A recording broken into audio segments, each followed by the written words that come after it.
My daughter's name is Erica Edith Torres. She's just turned, in May, she had turned 31.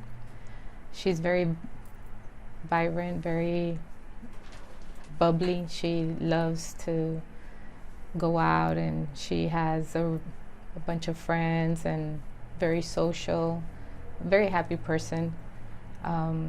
She's tiny. She's 4'9" and a half. So she adds that other half. But she's big when it's, when she's around her friends and everything. And tell me how we got to the point that we are today with your daughter. My daughter got into a relationship about 6 years ago.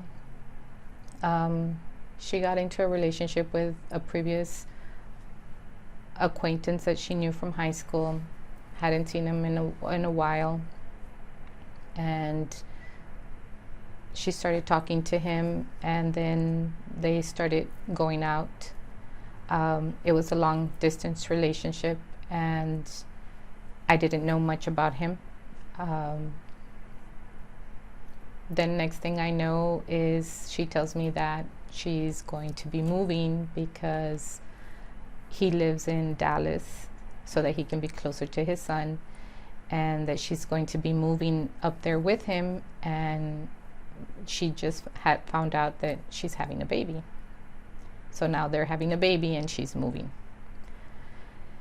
And so, well, we wish the best, and we keep in contact and everything, and I know that it's hard for her because she's away from her family. We're very close, and she has a little girl that's 5 at the time, and well, I miss her a lot because I'm very close to them. And as time goes by, she just seems distant, and in conversations she mentions things that just are off. But they're having a baby, and so let's give them time. As time goes by and everything, she decides to move back to Laredo. She says that it's not possible to continue over there, and so she moves down to Laredo, and he decides to come down too. Unfortunately, COVID hits. Nobody has a job, and things start to get really bad.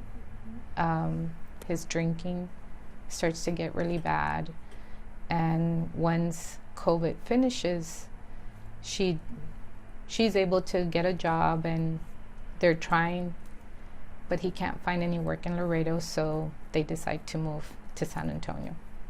His family, his mother and his stepbrothers and his stepdad live here in San Antonio, so they move over here to San Antonio.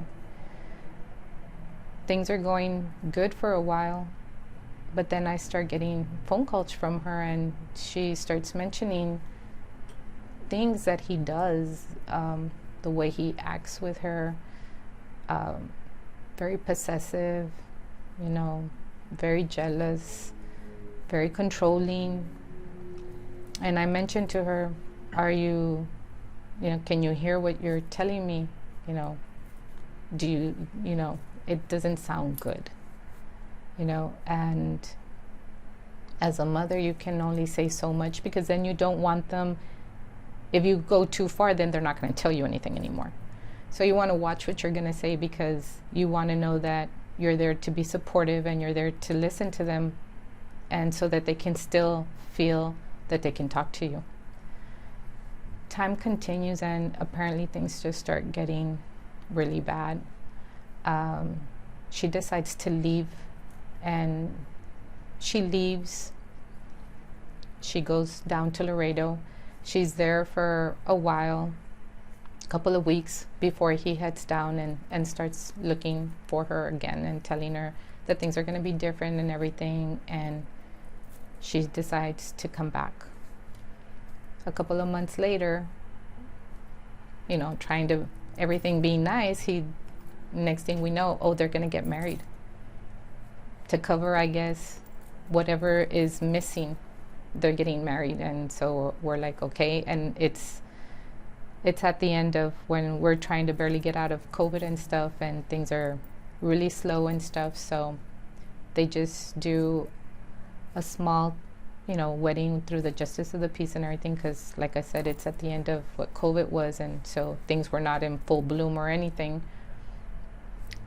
And then a month later, she's headed back to Laredo because she finds out that he's cheated on her. And so she's headed back to Laredo, and I tell her not to worry, that we'll help her out and everything. But then he always follows her because he always wants to make things work. And of course, at that time, the fact that she's already told us that he cheated on her, we're very disappointed that she wants to try to make the marriage work. And so she comes back with him to San Antonio.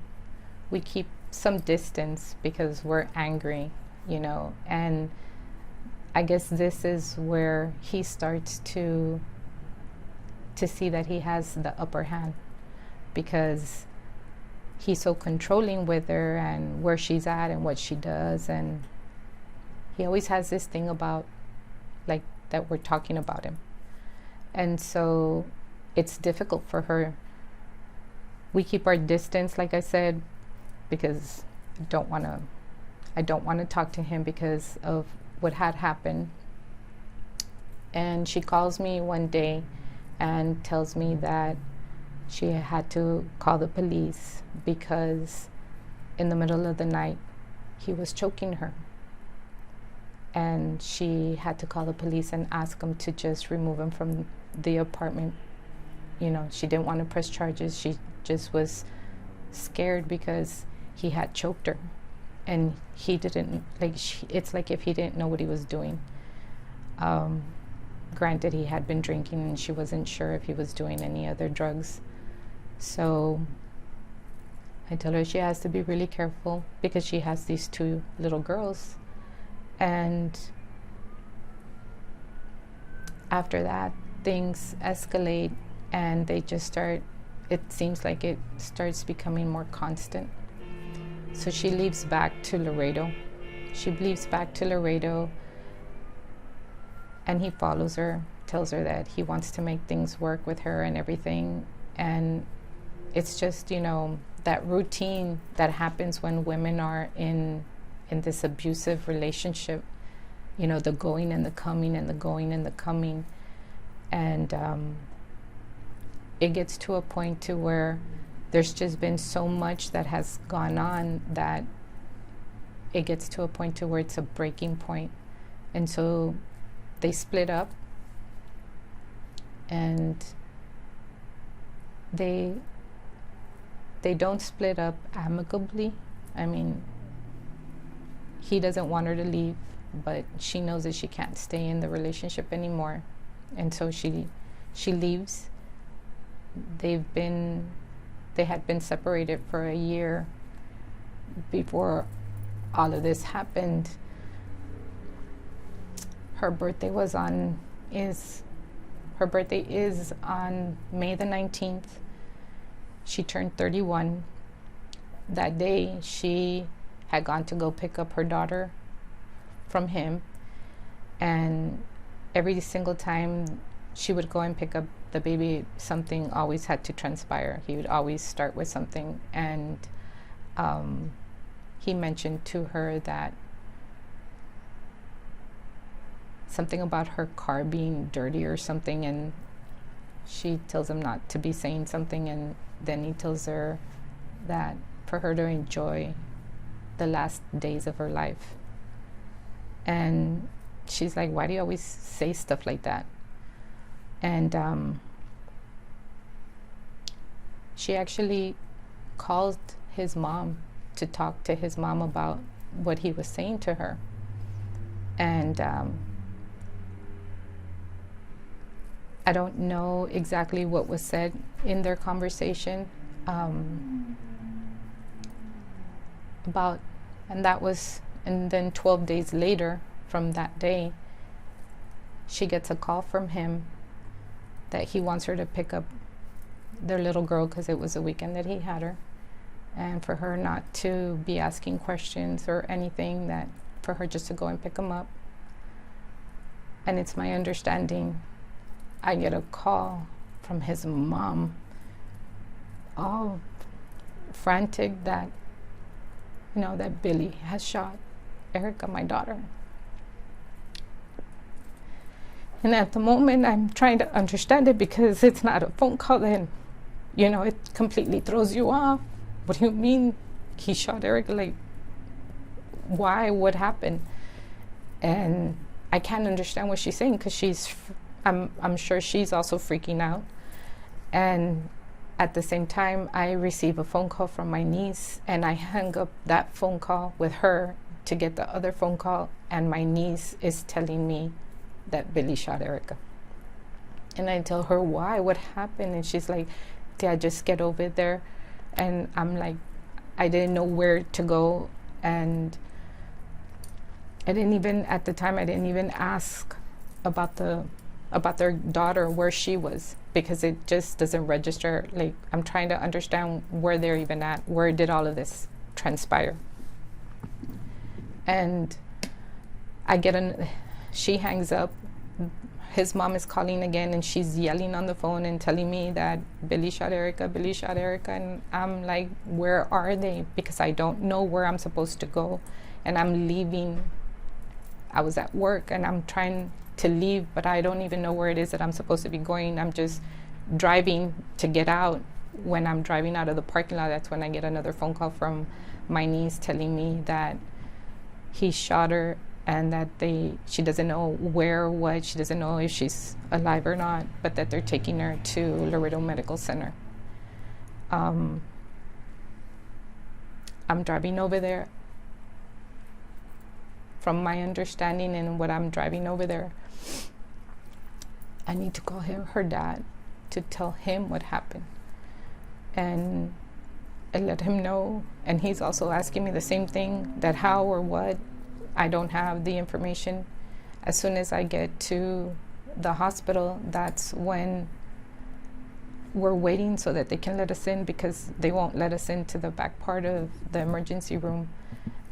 And my niece is there already, and she's telling me that she was on the phone with my daughter when she hears him get near the car and he starts shooting at her.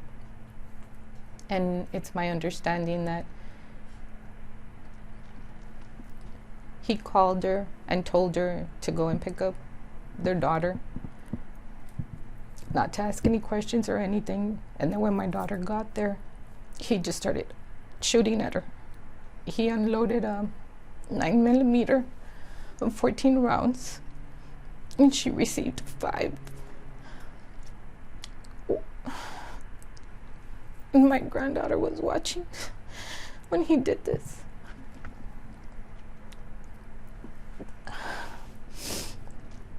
They rushed her. They hadn't told us anything. And then the doctor comes out, and there's a police next to him, and he's telling me that they're trying to do everything they can, but that they can't stop the bleeding, and that they've already done what they can in the surgery room, but that they're going to take her to the 2nd floor to continue the surgery, and that they're trying to stop the internal bleeding, because it's just massive damage that she has to her abdomen. And so they tell us to go to the 2nd floor. And of course, as we're going that way, her father's walking in, and I need to tell them that I don't know if she's gonna make it, that's what the doctor's telling us. They right away detained him and took him to the jail. That's what the police officer told us. And we're on the 2nd floor waiting to see what they're going to tell us. At this time, his mom calls me and tells me that if she can go in to see us. And I tell her that yes, that she's welcome to come in. And when she goes to talk to me, she tells me that he called them on the phone and that he was telling them that he was going to do this and that he was going to do that, and she was arguing back and forth with him, and that she heard him when he said, "This is what I'm going to do," and she started hearing the shots. And she's, you know, she wasn't there, like she couldn't do anything. I told her that we just had to wait and see what was gonna happen.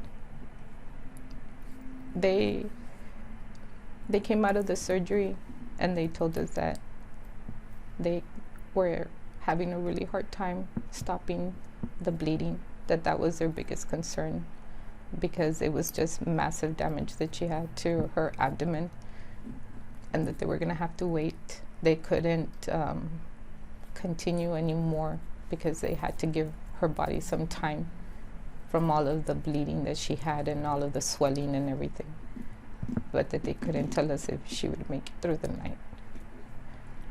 And so we waited. All the family left and we're there waiting. I stayed there and they let us see her, and we prayed with her, and I whispered in her ear and I told her not to forget. I told her, don't forget whose daughter you are, and to fix her crown and to keep on fighting.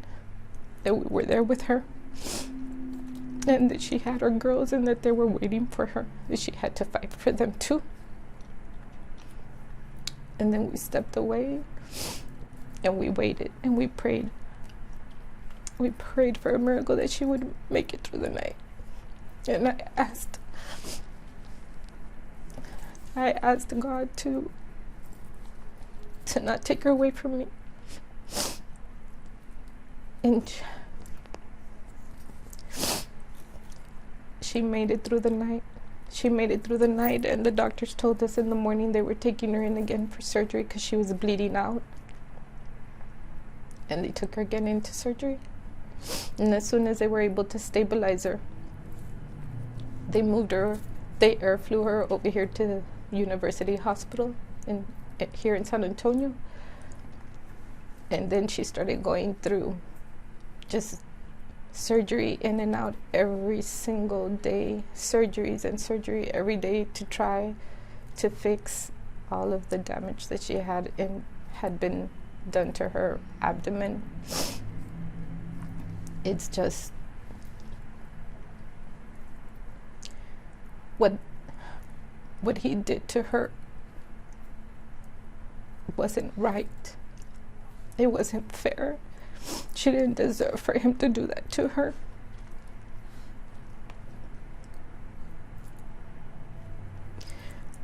I want people to know that it's not always easy for them to leave. I know that a lot of people talk about, oh, why don't they leave? It's not that easy for them to leave. People that are not in an abusive relationship, they don't understand. I had a hard time understanding it. And like I want her story to be known, because I want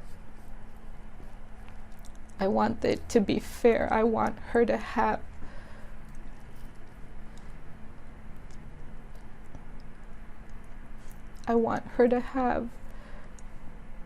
justice in the right way, because her life is never going to be the same anymore. She's going to have multiple issues due to all of this, and she still has 2 little girls that she needs to raise, not to say all of the damage that's been done, because all of this occurred in front of my 4-year granddaughter. She watched her dad shoot her mom. And she can tell you, she says it, you know, my daddy shot my mom. What do you tell a little girl that's 4 years old about that? It's hard. You never think that you're gonna get a phone call when they're gonna tell you that your child has been shot. You never understand quite the devastation that goes on when something like this happens. It's not just, you know, my daughter, it's her daughters, you know, the family, everything that we've gone through. You know, she spent 3 months in ICU, hooked up to machines. She hasn't been able to eat. She eats through a vein because she can't eat. Her girls can't be with her. And she's never gonna have the life that she had before. And I want people to know that that's not fair. That's not fair that she won't ever have her life because he was very selfish in doing what he did. So, kind of tell me the emotions you were feeling driving all the way out here. I'm sure you were going through a lot, for lack of a better term. I drive out here almost every other weekend because my daughter's still here. She still has not been able to go home. So I drive out to San Antonio every weekend, if not every other weekend, depending, because I have my granddaughters. I'm taking care of my granddaughters. And I bring them also so they can see their mom. So every weekend, it's not just every weekend, it's every day, because every day I have to look at my granddaughters. Every day they ask about their mom. Every day they ask if their mom is doing better. When is their mom coming home? The older one, she understands, but the little one, it's harder when she tells me, I want my mommy. And I told her, your mommy is gonna come home, you just need to give her time. So also kind of tell me, obviously it's tremendously hard for someone in the domestic violence relationship to go through this, but you have a different perspective where you told me you didn't want to pry too much with worry that you would lose your daughter. Can you kind of talk a little bit more about that perspective? Yes. I would notice that if I would be too hard and be criticized too much about it, then sometimes she wouldn't open up to me. I started noticing that she was not the one telling me anymore what was going on. I was starting, my granddaughter, the older one, was sometimes she would mention things. And then that's how I knew that she wasn't being completely honest with me about what was going on. And then I guess because it got so bad, she didn't have any other choice than to let me know what was going on because she needed help. And why would you say it's so important for family members to not really give up on those who are going through something like this? It's really important that you don't give up on them, because then they feel then that lost. I mean, I know that was part of the control that he had, and he would always tell her, oh, well, they're not going to help you. You know, you're going to go back and they're not going to want to help you because you're just going to come back. And that was part of the controlling that he had. You know, the more control he had over her, and the more he would distance her and keep her away from her friends and keep her away from her family, that was his way of having more control. So that's one of the reasons, I mean, it's important that you don't stop calling, don't stop the communication. I always had to be careful because I knew if he was around, I could right away notice a different tone in her voice if he was there listening to the conversation. And so I would be really careful about what I would say and what I would ask. And we always hear, go to the police or go reach out, and you were even telling me that's not really, it didn't turn out well for her when that happened. Can you explain a little bit? Unfortunately, it didn't work out. My daughter had an incident when they were having a discussion, and he was grabbing her from her arms and shaking her, and my daughter, she tried to get away from him, and when she tried to release herself, that she yanked off of him, she hit him with her hand, and it bruised his eye. The neighbors heard all the yelling and everything, and so they called the police. By this time, my daughter had already started getting his things so that he could get out of the apartment. When the police get there and they see that he's walking, they see that he has red, purplish on his face, they ask him that if she hit him, and he says yes. And so they automatically just went and arrested my daughter, and they pressed charges on her with assault, never taking the time to ask what's going on or anything. They just automatically arrested her and didn't do anything to him. And then she ended up with charges for assault.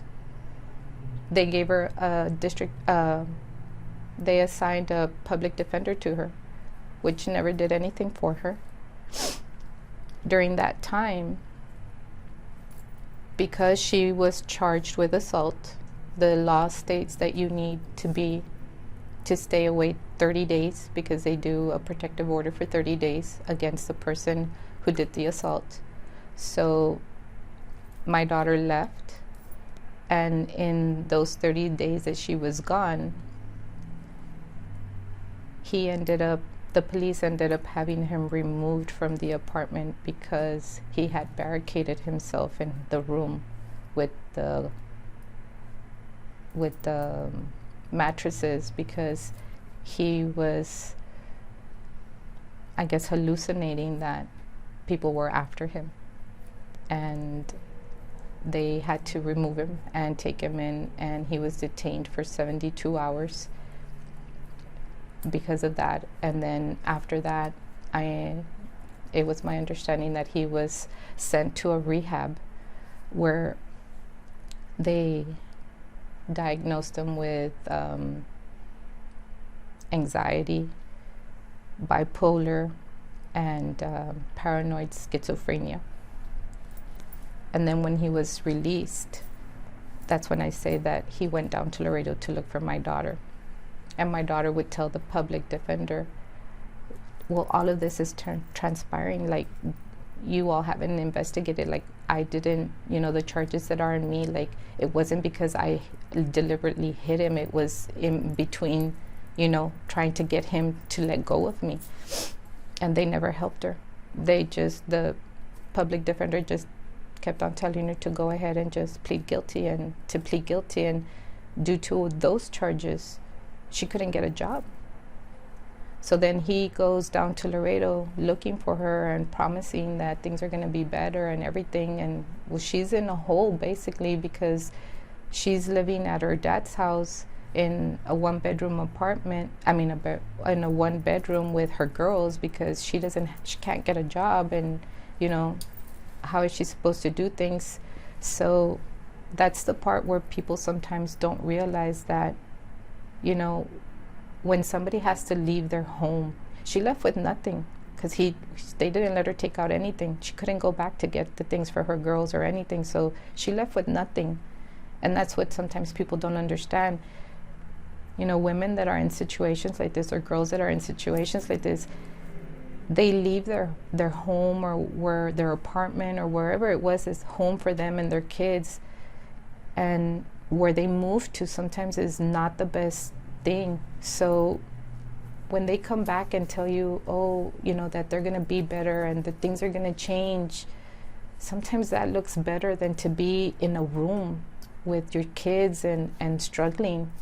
And they want, that to believe that maybe it is going to change, that maybe they're going to do something different, or maybe they can do something different so that the situation doesn't continue. My daughter went back. She went back when she thought, okay, he has already gotten help, I'm going to help him stay clean and I'm going to help him stay better. But it only lasted, for a couple of months.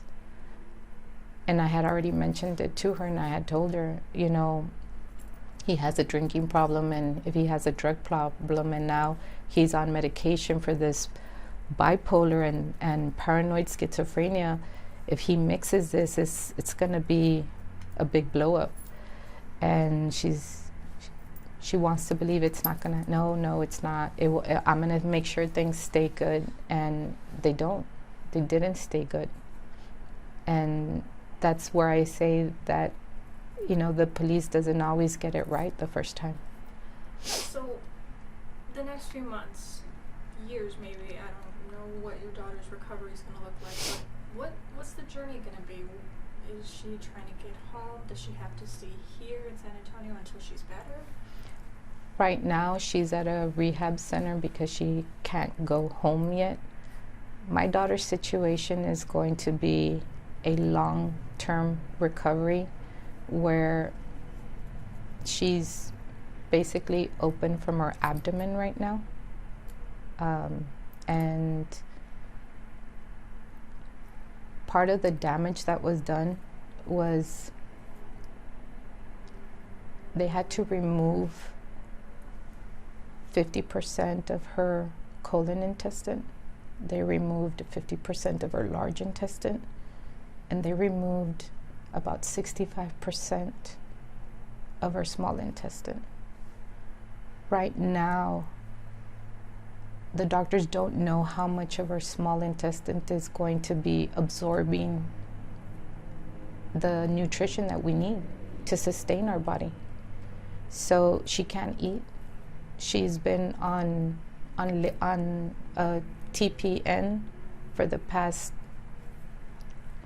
4 months. The only thing she has that she can eat is a broth, if anything. The doctors have said that the possibility of her, being able to go home would be maybe if they can remove the TPN and she would be able to eat soft foods. Not sure exactly what they mean by that, like what kind of soft food it would be that she would be, but they're not sure because her intestine is still damaged. It's still leaking. And so she's draining. And so they can't give us a time frame. They just know it's a long-term recovery. She can't walk alone right now. She needs care around the clock.